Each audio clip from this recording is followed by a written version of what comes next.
Hey friends, it is Haley. Welcome back to my channel, and today I am finally bringing you another installment of my What's New in YA This Week series. I know it's been since like February that I last did one of these, but I'm gonna do them weekly from now on if it kills me. I have some really excited releases to share with you. This is a really interesting week for YA releases. There's a lot of contemporaries, a lot of own voices stories that are really great. Just to give you a little synopsis of what this series is. This is basically a series where I tell you every YA release that I could find that comes out on Tuesday, November 13th, 2021. Most books are released on Tuesdays due to chart and shipping reasons, and these are all the YA releases that are coming out tomorrow. I have a total of 14 titles to share with you today that I'm really excited for you guys to hear about.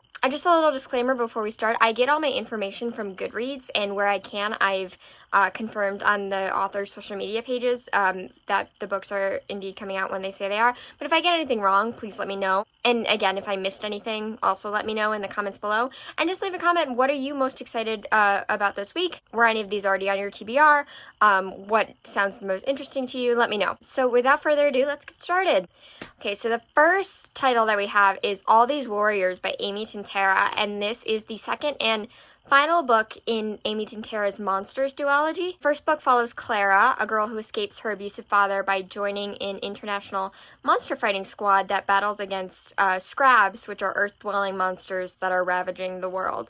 So it's a bit of a sci-fi, dystopian, apocalyptic type series. It's described as perfect for fans of Warcross and Renegades, so if you're into either of those really popular titles, definitely check this one out. The next title I have for you is Breeder by Honni van Rijswijk. I don't know if I'm pronouncing that correctly. Please correct me if I'm wrong. Sometimes I can't find a good resource on how to pronounce an author's name. But this story follows Will, who lives in a society based on productivity, where the right actions win units and the wrong ones lose them.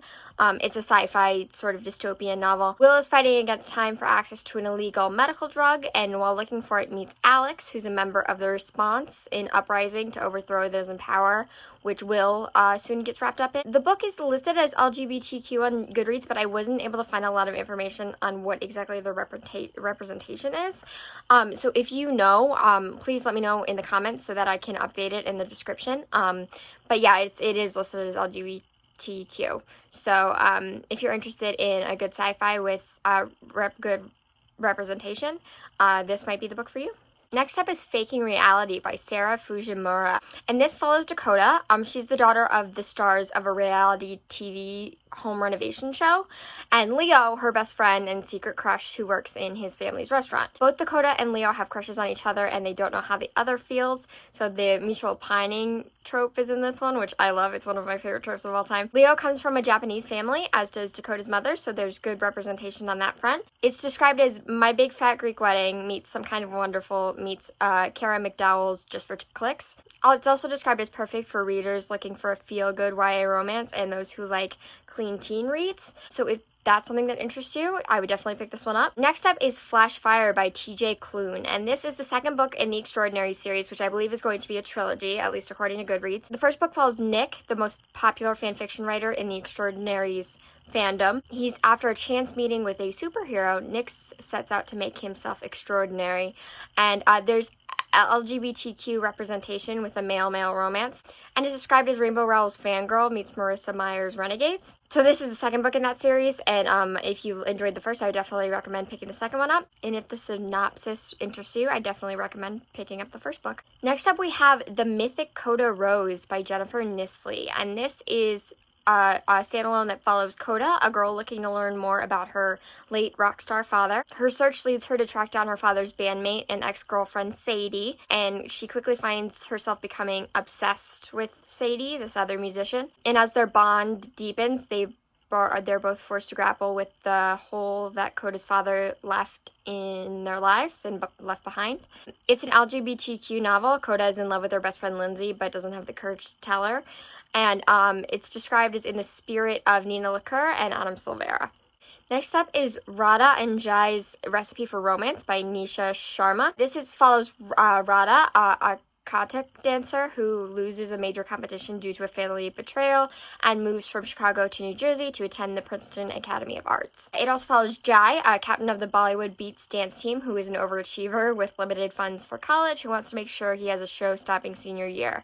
It's a contemporary romance between the two, and it's described as perfect for fans of When Dimple Met Rishi and To All the Boys I Loved Before, and as well as World of Dance. It was previously titled Radha's Recipe for Bollywood Beats, so if you had that on your TBR under that title, no, there is a title change. Next up is Shadow by Kara Swanson. It's the second book in the Heirs of Neverland duology. I believe it's a duology. There are only 2 books listed on Goodreads currently. The first book follows Claire, whose twin brother was stolen away as a child, and her search to find him. Her search leads her to Peter Pan, who is grounded and hunted in London, searching for his last hope to restore Neverland. It's a Peter Pan retelling that is also listed on Goodreads as Christian fiction. Next up is The Right Side of Reckless by Whitney D. Grandison. It follows Guillermo, a boy on parole who's made a lot of wrong choices in his past, who's looking for a fresh start, and Regan, a good girl who never breaks the rules and feels pressured to stay in her perfect relationship. When they meet at Guillermo's community service, sparks fly, but their relationship is completely off limits. It's a known voices novel, and it's described as perfect for fans of Sanjay Menon, SKLE, and Christina Force. Next up is The Taking of Jake Livingston by Ryan Douglas. This follows Jake, one of the only black kids at his conservative prep school, who just so happens to be able to see the dead. He meets a ghost named Sawyer, who committed a school shooting 6 years ago before killing himself and is intent on finishing what he started by possessing Jake. It's an LGBTQ novel with a gay main character and a gay villain.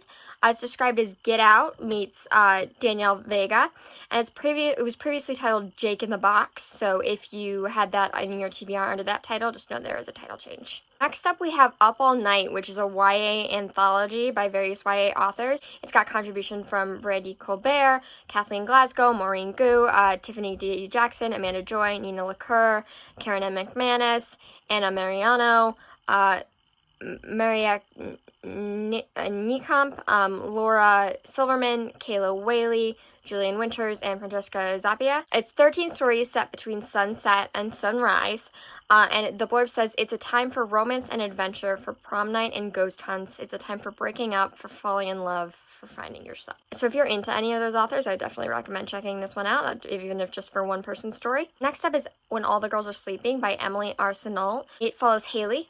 That's me, but it's spelled differently.